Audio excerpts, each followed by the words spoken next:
بايكو يخدعني بانو إريترا دوت منو أسكار بايكو يخدعني كاكي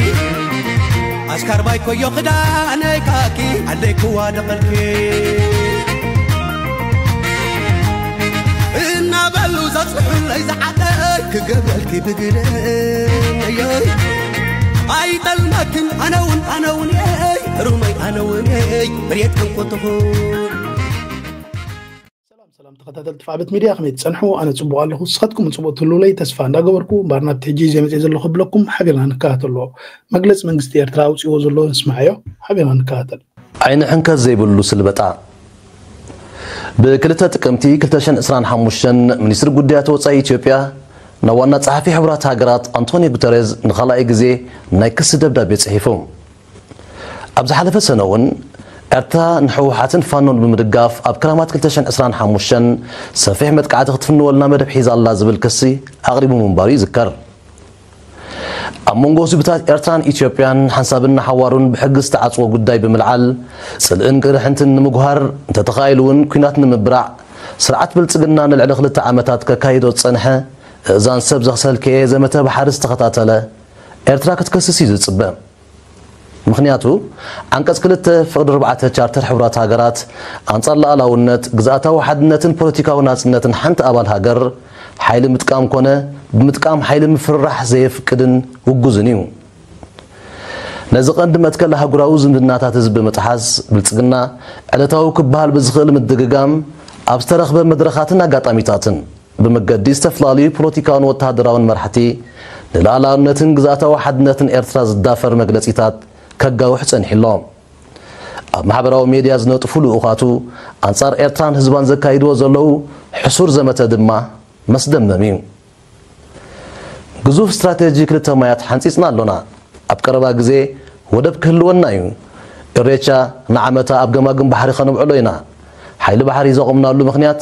بحر سلس دلناينا كمصنا زخل سغات نمكلخال ابقيح بحري وتادراو مدبر كلونا لو 130 مليون حزب حزنا بزي بحر خنبراين خلنينا زطمي حزبي حقي يبلون هو حج كنا كنحطوكمينا كالوت امارس غزات كحزوننا حلمو نحنا ابا فنጫና ዘሎ بحر انتحلمنا انتي نور اللو ጉዳይ حسب ህዳሰ ወዲና حجنا بقيح بحرينا ኢትዮጵያ بحرس أنا تلقونت قبول أيقونن رفرندم إرترا حزب ኢትዮጵያ ድምፁ ስለዚህ ሃበሉ ሕጋዊ ይኮነን ኢትዮጵያ ንናጽነታ ኤርትራ አፍሉጦ ክትነፈጎ ትኽእልያ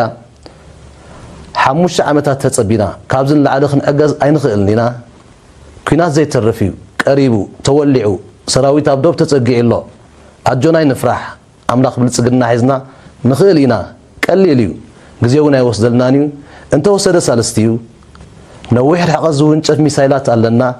درونات علوانا بشنخ عصب كنا بوم حجرن سودان تخاليلنا كم زخن قبر نخلينا عشلاوها تفتف بالصقنا ما عليها يبلون حزب إرترا رزين حزبيو ناب كم زز عينت مؤديها توقطو زعدم أيكونن بزحات فكرتن تجاهرتن سلازرأي خا بخمز عينت تهديد تسنابيدو ناب كس الزقايا يكونن መንግስት የኤርትራትም ዝበለ ዝበሃል ጠፊዎ ዘይኮነ ከም ባህልትም ባስ ለዝመርጽዩ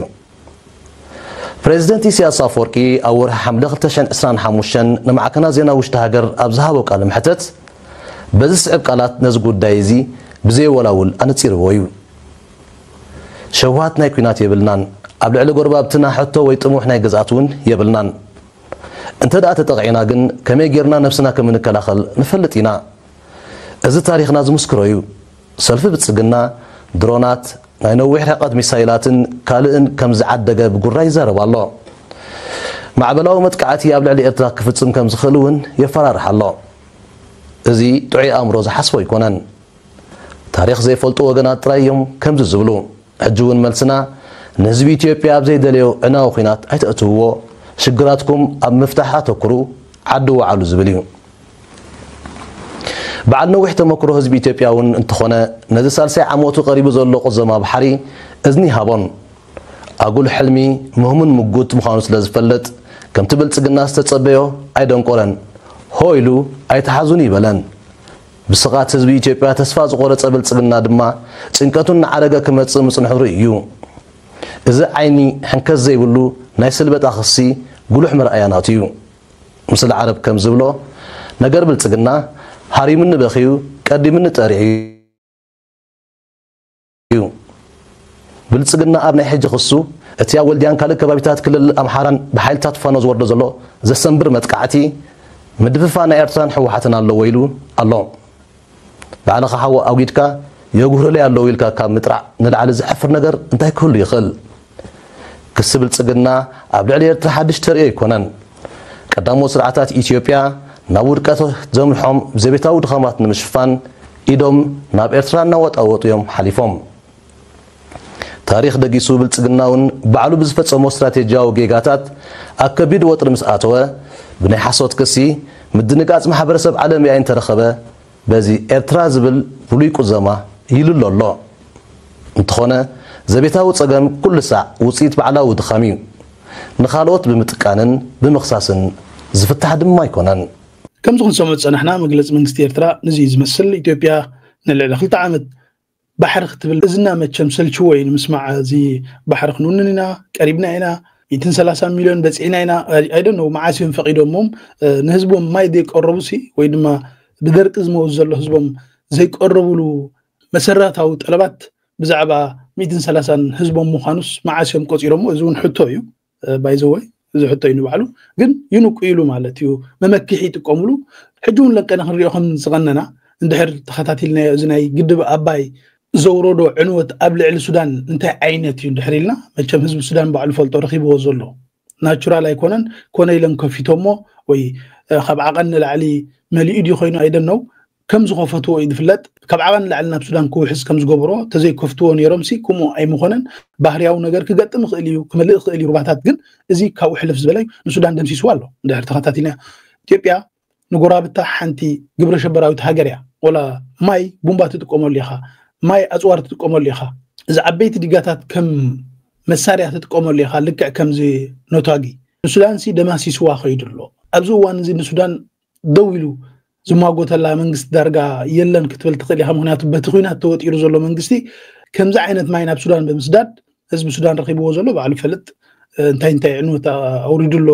ኣባይቲ ህዝቢ ዝተወስደ ብማይ ማለት በቲ ወሓይዝ ማይ ኢትዮጵያ ዝፈነወቶ ከምኡውን ጥሪት ማዕለያ ዘይብሉ ክሳራ ኣብ ሱዳን ኣውሪድሎ በዚ ናይ ኣባይ ጉዳይ ተኾነ ግን ንኺድ እስከ ኢትዮጵያውያን ትማሊ ዝብልዎ ነበሩ ሎሙ ከመይ ሎም ረሲዖሞ እዚ ክስታት እዚ ክንሰምዖ ፀናሕና ብልፂ ኤርትራ ደም ከፍለን ያመጣነው ሰላም ነው ደም ከፍላችሁ ተጨንቃችሁ ያመጣችሁት ሰላም ነው እንደ ኢትዮጵያ ሰራዊት ሺ ከፍለናል እንደ ኤርትራ ሰራዊት ሺ ከፍለናል ሆም ብለው ነው የሚያደርጉት እኛን ለመነጠል ከዚህ በኋላ የኤርትራ ችግር የኛ ችግር ነው የኛ ችግር የኤርትራኖች ችግር ነው በህይወት ያለን ሰዎች ነን መመስከር የምንችለው እነሱ በፈጠሩት ጦርነት ጠላት ብለን የምናስበው ኤርትራ ህዝብና ኤርትራ ሰራዊት ደግሞ ልብሱን ሉክ የኤርትራን ዩኒፎርም አውልቆ በማልበስ ወታደሩ ምሽግ ነው ያለው ሲቪል ልብስ የለው ከሚበላት ላይ ቀንሶ በማጉረስ ሰውነቱን በማጠብ ከፍተኛ የሆነ ታሪክ ከዘመን ወደ ዘመን የሚያሻግረው የአብሮነት ታሪክ ሰርቷል ስለዚህ በትክክል የሚያስብ ህሊና ያለው ኢትዮጵያዊ ትውልድ ይሄን ሁሉ ታሪክ ሊረሳው አይችልም እዚ ትማሊ ውዕለታይ ንርስዑና ህዝቢ ኤርትራን መንግስቲ ኤርትራን ሰራዊት ኤርትራን ዝገበረልና ዝበሃል ዝነበረ ደሙን ህይወቱን ከፊሉን ኢትዮጵያ አድሒኒ እሞ እዝስ መብጻዓና ይኹን አይን ጠልማና ዓና ንኤርትራ ስተንከየና ዓና ከም ስተንከየ ዝበሃል ዝነበረ ናይ ሓሶት ኪዳን ወይ ቃል ምእታው ህዝቢ ኤርትራን መንግስቲ ኤርትራን ሰራዊት ኤርትራን ሎሙ ተገምጢሎም ኤርትራ ተወጋአና ደልያይሎም ዝኸስዎ ዘሎ ኢትዮጵያውያን ምስቲ ሰኽራ ማእምሮኦም ተዘይኮይኑስ ካል ወላ ሓንቲ ክትብሎ ይትኽእል ወይ ድማ ምስቲ ከዳም ዝኾነ ኣእምሮኦም ተዘይኮይኑስ ምስ ካል ክትቆጽሮ ይትኽእልኛ እንትኾነ ግን ንቐጽል የባህር በር ኢትዮጵያ ድጋሚ እንደገና እጇ ማስገባት አለበት የሚል ትውልድ ተነስቷል አዲሱ ባህር ኃይል ቦታውን ሲይዝ አብሬው ሄዳለሁ ድንገት ደክሜ እንኳን ባርፍ አጽሜ እንዲቀበር የሚል ውስጥ ስሜት አለኝ እልፍ ሙሩቅን ዝሃደመን ናይ ቀደም ናይ ደርጊ ተረፍ መረፍ አምጪኻ بحر منقاي عملهم كوينوم زلو علتاو مغب حسوتهم كم زون سبع صنحنا يا بحري بري بزعبا ناي وحد حزبن نشتي هاجر انت خوينو مالتيو كاب ايرترا جبوتي تنس انت داناي بحق حقاو حتو انت دهلي واي ايطيبيا خا ناب تزملكوتو حقاو منقد غيرا تخيد نبر ناب كيناتن ناب وركيناتن زمص يولان يوعال حدرسي بحيلون كنغوبط انا زبل منقاي بزح سمعنا لنا تخنا جن كالوت ترف مرف نايزيوم زبلعو زلو اسكن اسمعيو انا بحر وسري بحيلي اسب غوبطي بحيلي زبله حيلي سغاب حجي يله تقلالا يله مالت تقمت لون حمينا نقولنا ترتراشي كما غرمل بعد امانيه اسنا عويل يزال يفلت يقول ነገር ነሪ አማ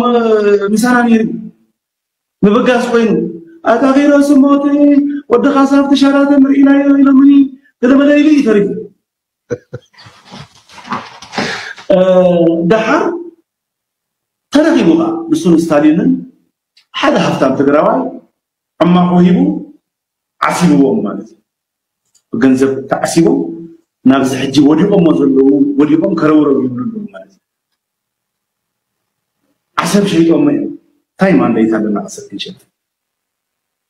اي حزبو ملك غزال اچمت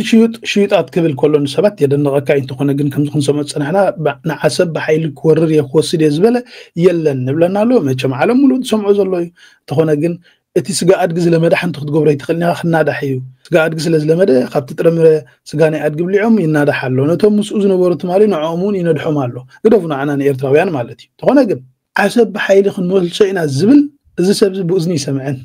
መቸም ኩላትና ሰሚዕና ኣለና እንተ ሆነ ግን ንቀጽል አብይ አህመድ ስለ አሰብ የሚያወራው ለኢትዮጵያ ክብር ለኢትዮጵያ ፍራይድ ኢትዮጵያ ባርበር እንዲኖራት አስቦ እንዳይመስላችሁ አይደለም ዩናይትድ አረብ ኤሚሬት አሰብ ላይ ኢንቨስት አድርጋ ነበር ሻቢያ አባሯታል ያንን ቂም በአብይ አህመድ በኩል ልታወራርድ ነው ምንድነው የዘንዶ ጉሮሮ በሞይን ክንድ ይለካል ነው የሚባለው በርግጥ ያብይ ክንድ አይደለም ይለካው የዳህ ልጅ ክንድ ነው ዛም ይለካው የዳህ ልጅ ነው የሚረክፈው አብይ አህመድ ጉዳዩ አይደለም ለአሰብ ተብሎ 100,000 ወጣት ቢረክ ጉዳዩ አይደለም እሱና በዙሪያው ላሉ ሰዎች ዱባይ ለሚሰራላቸው ቪላ ወይም አሜሪካ ለሚያቋቁሙት ሪል ስቴት ነው የሚጨነቁት የዳህ ልጅ እዛ ይወድቃል የዲፒ ወርልድ የተባለው ካምፓኒም ሆነ ሌላው ዩናይትድ አረብ ኤሚሬትስ ቡርዣዎች የፈለጉትን ነገር ቀይ ባህር ላይ ያረጋሉ ያ ነው እየሆነ ያለው ዝገርምቶም ኢትዮጵያውያን ፍሊጦሞቶም ንሕና ኤርትራውያን ናዝብሉ ንኤርትራውያን ቃለስ ንህዝቢ ኤርትራውያን ቃለስ ዝብሉ ሓሰውቲ ንሳቶም ጠፊእዎም ኣይኮነን ዝኽብሎ ፀንሐ እዚ ኢትዮጵያው ማለት እዩ አይ ቲንክ ፋኖ እዮም እዚኦም ግን ተረዲእዎም ዘሎ እዚኣቶም ሲ ንዕኦም ዘይተረድኦም ባሕሪ ዕላማ ናይ ወዲ በሻሻ ዘይኮነስ ናይ ኢትዮጵያ ሓልዮት ዘይኮነስ ናይ ኢማራት ዓረብ እዩ ልክዕ ትኽድም ዘላ ብድሕሪኣ እውን ካልኦት ዘለዋ ዓበይቲ ሃገራት ክንርድኦ ፅቡቕ እዩ ድሕሪ ኢማራት እውን ቂም ስለ ዘለዋ ኢማራት ኣብ ኤርትራ of course invest ትገብር መንግስቲ ኤርትራ ፍቅድላ ኔሩ እንተኾነ ግን ንሳ ዝተባህለቶ ገሪፋ ካልእ ነገራት ትገብር ስለ ዝነበረት ምትእታው እስላማዊ ምንቅስቃስ ካል ስራሕት ትሰርሕ ስለ ዝነበረት ብልሽውና ተጣጣቱ ስለ ዝነበረት ኣብ ኤርትራ ዘይፍቀድ ነገራት ብፍላይ ኣብ ደቂ ሰባት ክፉእ ዝበሃል ሕማቅ ነገራት ክሰርሕ ምስ ተረኽበት ባራ ኢልዋ መንግስቲ ኤርትራ ስለዚ ምስ ኢትዮጵያ ኮይና ትሰርሖ ዘላ ስራሕ ጥራይ ኤርትራ ይኮነን ተላይ ንሱዳንያ ኢማራትኩም ትገብር ዘላ ተኾነ ግን ንቀጽል حنتن تابكاب تاريخ تمالي أما أكل كوينات هيوتن موتن تراين يروا مرجع برتا ما أقرادك ماتنا كالسن ناس نت حلمنهن ستحقر نتنسات صباح زيتري أبرهان حنتن تابكاب تاريخ تمالي تبعتا كساب حجيك على حدما قرب ناس نت يتصد صبا نفسو صوريا وتحضر دما قن فرحي زي قربوي علما زي تنقر الزانتانايتا هيوتا ماتنا حيزا نموت زقت أمد سابا أمد صحف حنت نتقاب كاب تاريخ تمالي كترخبويكم تبعتا مستتصور النتا مدارك تقلبو مسواتا قريب لكم اللو بمسات زانتا حنت نتقاب كاب ታሪክ ትማሊ ሰባ ዓይን ጋንታ ንሓዳር ዶን ፍቅሪ ንውላድ ዶን ሃገራው ቃልሲ ወድ ዓልኸ ፍቅርን ሃገሩ ፍቅሪ ንሰባ ምቃል ጎኑ ፍቅሪ ንፍረ ብርኮ ኣብ ሓንቲ ንጣብ ካብ ታሪክ ትማሊ ተጻሒፍልኩም ኣሎ ሙሉእ ዝኽሪ ኣብ ማእከል ዕግርግር ኩናት ፍቅሪ ሕልፊ ካልእ ግዜ ክፍተን ክልተ መጻምቲ ንሓደ ዕላማ ጎኒ ጎኒ ኣብ ሓደ ዛንታ ፍቅሪ ብድምፂ ኩናት ክበልሕ ብህዱእ ረምታ ዝዓቢ ህይወት ድማ ክልስልስ ኣብ ነፍሲ ወከፍ ስጉሚ ክብደት ኩናት ጥራይ ኣይነበረን ምስካም ተነቃፊ ህይወት ዘይተወልደ ህፃን ነይሩ ካልእ ዕማም ዓለም ኩልንትና ክትሓተካ እንታይ ዝኸውን ውሳነኻ ሓንቲ ንጣብ ካብ ታሪክ ሰኒዳቶላ ዘይእመን ዛንታ ገድሊ ሓንቲ ንጣብ ካብ ታሪክ ትማሊ በታ ቅድሚ ሎሚ ብዙሓት መጽሓፍቲ ዝደረሰት ሪመይ ተስፎም ተጻሒፋ ናብ ዕዳጋ ቀሪባትልኩም ኣላ ነዛ መጽሓፍ ከተከፋፍሉዋ ትደልዩ በዚ ስዕብ ናይ ወሳብ ቴሌፎን ክትረኽቡና ትኽእሉ ኢኹም ሓንቲ ንጣብ ካብ ታሪክ ትማሊ ብሪመይ ተስፎም استكمل سكا دمنا كنا تيرو الله كيروس نريو زلنا ما بقى شيء ولا بعسل ديو ولا كلا الله يو زنسال زل دمنا كنا سي انت يتبل ما بقى شيء ما بقى شيء يسياسي فينا كل جزء ما الكيدان الله ومسيطان أبتزوبا دمنا نفسه كنبر كل جزء دمنا تجبره كنبر أبتزوبا الكيدان دعوه سد يسياس مالي جي نتهزبن مثلا زغنا مكنياتات تفتر يلم حسب متكاتانا يبادلنا وين الله حجي مالتي حسب كور زدل زغنا يكون حيدي يلم بحر كور زدل زغنا يكون حيدي يلم بنصارون يسياس إثيوبيا ما حدا يدل زي كاب قدمات حزب زغلت زنبر حقي ማለት ስለዚህ ምክንያት ፈጥሩ ንሕጂ ዘሎ መንግስቲ ኢትዮጵያ ንመላይ ተዕላማ ንሱ ብግልጽ ተዛሪቡ ሰራዊት ተነጊሩ ቀጻለ ርክባት አለና ወላ ምስ ዓበይቲ ሓደፍቲ ማለት ዓበይቲ ሓደፍቲ ወሕስና ክንሕግዝ ዝብሉና ኣለው እዮም ኣስማቶም ዘይገድስ ማለት ሰራዊት እንታይ ተገሊጹ መንግስት ኢትዮጵያ ከምብረና ይከል ኮረና ይحسባሉ ባህርና ኮረና ይحسባሉ ስለዚህ ንሕና መስተጋሩ ተሓባቢርና ክንቅይሮ አውሽቲ ሰለስተ መዓልቲ አዲስ አበባ ከናቲና ሰራዊት ዝተነብሩ በአኺባ እዝ ነገር ከፈሉ حجي ተመበገሲ ሁሉ ጊዜ እቲ ኣብ ኤርትራ ደሎ ካብ ኪናት ወፃኢ ከነብር ዘይክን ደም እንዳገበረ ዝነብር ስርዓት ሁሉ ጊዜ ካብ መጀመርያ ካብቲ ኢትዮ ኤርትራና ንፈልጦ ኪናት ካብ ሽዑት ሒዝካ ሁሉ ጊዜ ብፅሕትሮ ነቲ ኪናት ኢሳያስ ኣብ አዲስ አበባ ስጋ ኣድግና ብልዓኻ ዝግበር ዘሎ ጸለመ ናይ ዚኦም ንሰምዖ ጸኒሕና ኣለና ናይ ባድመ ቅያር ኮይናላ ዓሰብ እዚ መቸም لحنت كتب له يتخلني هجن حد خدامي كنوك خلو كم زي خنوك يلك الزغل كروس بجاك بخوبدون بخورسون بخالد حسبون لي يبلون بتاوانج أو يلما بتاترو مستزي كوينو كال دحال مون حسبون يبلون جن أتمنى سي لبخ قبرنا نحاول حجي نمحص أنه سمعون تري أنزل لخانا إثيوبيا منوك أي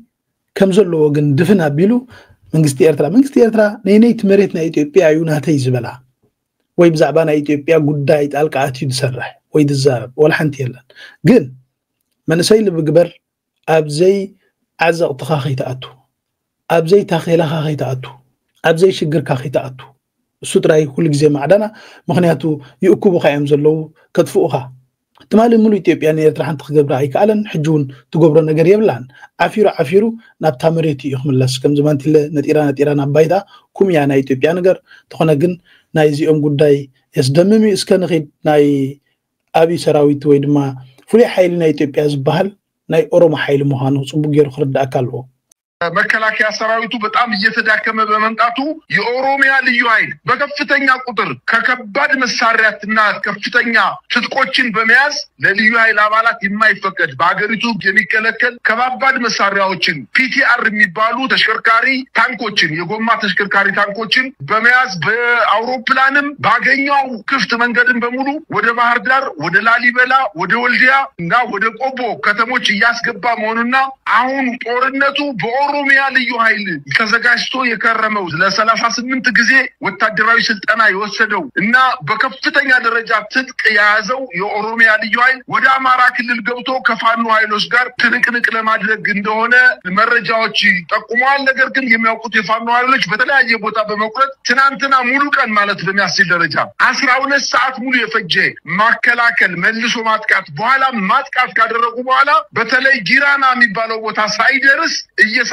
ከአረርቲ ጀምረው ጊራና እስከሚደርስ ድረስ የመከላከያ ሰራዊቱ እንደገና ተመቶ ሙሉ ማጥቃት ሲደረግበት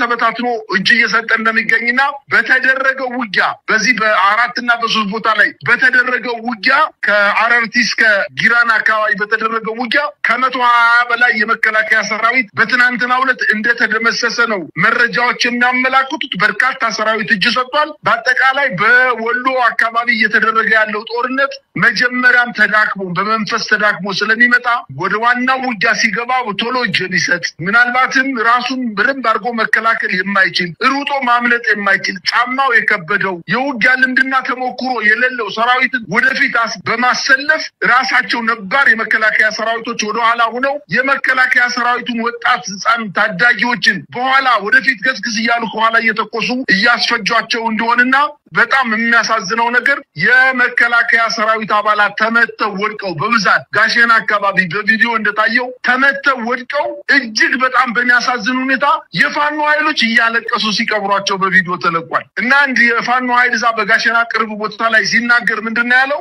እኛ ቸገረን እኮ ስንገላቸው እኛ ወንድሞች ናቸው እንዳንተዋቸው ደግሞ እየተኮሱብን ነው ምን ጨነቀን እኮ ልክ ላምሳት ወለደች አይነት ነገር ሆነብን እንዳንል ሰው ሳት እንዳንተው ደግሞ ልጅ ሆነብን እየጨነቀን እያለቀስን ነው እየቀበርናቸው ያሉት እንግዲህ እንዳንተዋቸው እየተቆሱብን ስለሆነ ነው በማለት የነሱን የመከላከያ ሰራዊቱን ታዳጊዎችና ወጣቶች መሞት የፋኖ ኃይሎች እያለቀሱ ነው የሚቀብሯቸው ከህዝቡ ጋር። ዝና ኦሮሞ ፍሉይ ኃይሊ ናብ ዓድም ሓራ ከምዛኣተወ ምክንያቱ እቲ ሰራዊት ናይ ብልጽግና ሙሉ ብሙሉ ስለ ዝተዳኸመ ከምኡ ከዓ ይዳው ስለ ዝህብ ዘሎ ማለት ፋኖ ብዝገበሮ ስፊሕ መጥቃዕቲ ሙሉ ብሙሉ ዳርጋ ስለ ዝተደምሰሰ ፍሉይ ኃይሊ ናይ ኦሮሞ እዚኦም ናይ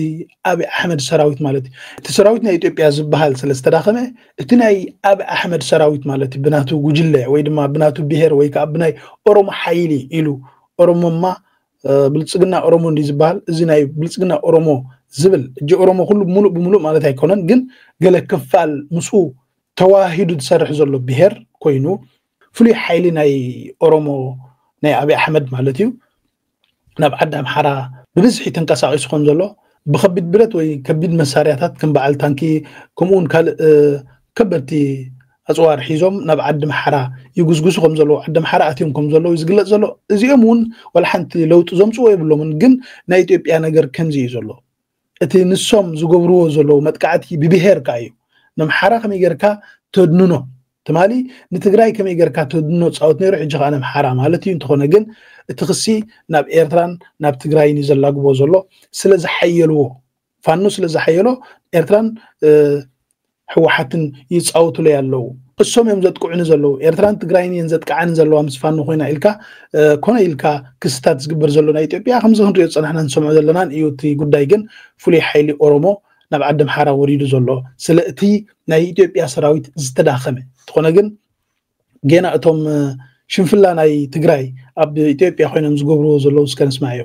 75% የሚሆነው ክሪሚናል ስራዎች የሰራው የኤርትራ ሰራዊት ነው። ሰው የገደለው ሬፕ ያደረገው በሴቶች ማህፀን ላይ ያልሆነ ነገር ያስገባው የአክሱም ነፍሰ ገዳይ እኮ የሻዕቢያ ወታደር ነው። የማህበር ዶጌ ነፍሰ ገዳይ የሻዕቢያ ወታደር ነው። የማርያም ደንገላት ነፍሰ ገዳይ የሻዕቢያ ወታደር ነው። ቦራ ደቡብ ትግራይ ውስጥ መጥቶ ራያ ላይ በመቶዎች የሚሆኑ ሰዎች ረሽነው ሄደው የሻዕቢያ ወታደር ነው። እዚ ኮነ ኢልካ ብጻድቃን ዝግበር ዘሎ ጎስጓስ أمحارنيا حزب إثيوبيا بملو إنه خسمعي مهنياتو أبتقراي سلزنبرة تراي زتكس زلو تي إثيوبياوي مثلا كل عالي مهنياتو سعرتنا يود بشاشة ويدما أتودكتنا يسراويتو ريقمو اللو حجة غافلي حيلي إنك أساق أسالو سلزقمي غير كان إرترا أتسلمكا حزب إثيوبيا تنسو نتي نابي أحمد سألي وزلوس تفتاو تقبرو انتو هنا جن إزو نبعلو أبتقراي تمال انتا يتقبر نيرو سراويت إثيوبيا إتي ديسيبلين زي بلو سراويت مخانو بزوح جزي رينا يلنا بمسكرنات مالتي كقتلون كقاتلون دقن سيق عمصون حجة قاني فلي حيلي أورومينيا زبل ناب عدم حرا وفير زولو ببيهيريو مالت ناي حدا كلل أورومينيا فلي حيلي ناب عدم حرا زي كونه يلكا بقبيلان ببيهيرن زت أفو أمزولو ودبشاشان مشفان سراويت إيرترايو أبتقراي عميسو حماقو غيرو كمز غيرو دخص زولو نخمن اتي ود بشاشا يمبر كلا يكونن نهزب تግራይ حليلون دنجيصلون አይፈልጥኒ من مقانون እንታይ ይገብር ከም ዝነበረና ትግራይ ከኣ ካብቶም አውኡ ዝነበሩ አይ ትግራይ ሰራዊት ብጾቱ ክገልጾ ይበልጽ መስለና አው ኸብለኩም صادقان كم مجمريو طعنا حيز اي اتون تግራይ ኮይኑ ነፍቱ ውጋይ አትውን ተሲአይ ተስፒፒ ተስልጣን ድልየት ደማሚር ያአትዩ حدا سنتاي بلي كوتي لكو كلاشين حزب تواقي كلاشين حزب كوي تتباتبن كلاشين زي يواقع وي مرح خوين دا زي مرح استوعب له كلاشين حزي اتون اي تتباتبن تراي اتيو نامنتاي لوخ مخانو يفلطني انتناي بي بي مالت انتناي ود بشاشا انتناي سي اي تمالي ابتي كينات ناي تግራይ ዝነበረ ወይ ኣብ كينات ውግእ ዝነበረሉ እዋን ይጎቶም ዳ አንበር ንቅድሚት የሰጉሞ ማይነበረን ጻድቃን ቅዩሚዩ ካብ ቀደሙ بعد ملسن كله وتحيزيو زصارهم نيرو نحوحت مالت نسون مريحነት እዩ ዝነብር ክሳብ ዛ ሰዓት እዚያ ሕጁን ዝገብሮ ዘሎ ንሱ ይዝመስል ንቀጽሎቲ ይኖር እግርኒ ወዶረ ለኩ ይስብ ለዓልዋ የመራራሓ ኮይኑ ግን ይጉተት ይነሩ ሓንት ትባለ መራራሓ ያበን ይጉተት እንዲያው ይዕንቅፍ ይነራዋ ይጉተትን ይዕንቅፍን ጥራይ ነሩ ابتي اوان كيناتسي يغوتت نيرو بقى نعبزي حلوهم يخفيهم نيرو نعنو خلو يخفيهم نيرو صراحه يتوسخ يبو هيوتن مدحن مسيلوهم مراحي جنرال مسيلوهم بقى اذا حط جنرال كحلو يخفيهم نيرو يغوتت الدحري انا زمسغنو قعد الدحر نو دورنا ناتو غوت خدي زي حلو خليه اسنا من يزمر حيرتكم ما توجود ولا يزمر حليه ودورن عامل خبابي كلتشحن أثرت كلتن ديوم توديهم ثم مرار حاول ناي تقرأ توقي مثل لو مستفلته صار كان كفتو دابا مسينا كم مرة يفت ما خطأتيو يزبهل كمسي ني أيو نو على أيو وصرنا نحنا بزيد نتواقع أنا بعقب ساعات ما أقسم لي رمس ودورد ودورد أقسم لي نحنا عقب ساعات نتواقع أنا زي سلخ خامالتي على تشعت حدار كتشان عسر ثلاث سنوات نتواقع نام بس سوق سمير مسلم الدور فلتك قلنا من أي مرحت قداعي نبرا مرحني يري الكاد الدحر تمزمور حلو مقعزن ممرحن النويني ننويني زعق فنبرك يا عبي زعق زي كوف تلفزيون سمعوا وتخونوا سلطان كحف كلها شروح نساء لذي بعد ودورة دحلوون يرم زحب حبون يرم زخب كبون يرم دا أمبر نسوس أبتي قم نجاري نبرد صارت تجراي جن سرح نيري حجون قصلوا لهم نود بشاشة قلقلالو كيم تاي زلوا كاب كلام قيوم أبي أرترا يكون بس بعد الملس يكون كيم علوا سلذي حجون قصلوا زلوا زين حسود بروباغندا سراويت أرترا خمس جيرو في لايك أمسناي رايا وجن حيزي يسرح زلوا ندحرينا صادقان ፍጹም ጸላእ ህዝቢ ኤርትራን ህዝቢ ትግራይን ምዃኑ መረጋገፂ ዝገብር ዘሎ ነቲ ዝርድኦ ማለት እዩ ተኾነ ግን ተሓቢኡ እዩ ኣብቲ ውግእ ነይሩ ዳ እምበር ዋጋ ኣይነበረን ከላሽን እውን ኣይዓጠቐን ይኽብል ፀኒሑ እንታይ ዳ ተሸጒጡ ምስጢራት የውፅኣሎም ነይሩ እዩ ምክንያቱ ብድሮናት ክድብደቡ ከለዉ መራሕቲ ክመቱ ከለውስ መን እዩ ዝነግር ነይሩ ንወዲ በሻሻ ማለት እዩ ንሱ ክኸውን ይኽእል እዩ ኣብቲ እዋን እቲ ዝግርዎ እንዲኹም ተሳሒቱ ክስቶ ከምዚ ኮይኑ ወፂዋ ኣምላኽ ኣውፂዎ ገለ በሃል ነይሩ ስለዚ ዝብሎ ዘሎ የጠራጥረካ ይሐቁ ክትብሎ ትኽእል ኢኻ ትማሊ كمو قطمهم سلزنا بلاي أملاق أوصين قبل دبرتين أسر مويتو نيرو دبرتين السودان كدي لومو قال سمعوا ياهم ذكروا ياهم سلازي نزي زغوز نبره منيتلنا ازي صادقان زبحال مالت حتى سبعي تخونه جن اتينا ኢትዮጵያ ነገር ጭጉራፍ ባዕላ ሃሪማ ባዕላ ተእወኽም ዝብሃል ባዕሎም ናብ ኪናት ወርኪናት እንዳኣተው ዘይናቶም እንደማቶም ባሕር እንዳተመነዩ ተሓይሉውን ክንምንጥሊና ባሕሪ ኤርትራ እንዳበሉ ተገምጢሎም ከክስታት ንኤርትራ ክኸሱ የስደምምዩ ባዕልታ አመል ናይ ተሐድግ ስለ ዝኾነት ኢትዮጵያ ግን እንብሎ ነገር የለን بفانو جن صبغ مأدبي رخيبالا صبغ خرطوش رخيبالا خفانو نحجب زخ أخلنا يسسنا يخ عند تمنه كبرن مقصنا حلتات مثل خالي إرترا كمون حزب منجستن زل ألم أو زغرن سماتاتنا عود نعفاش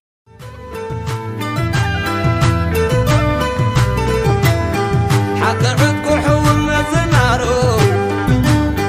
حقر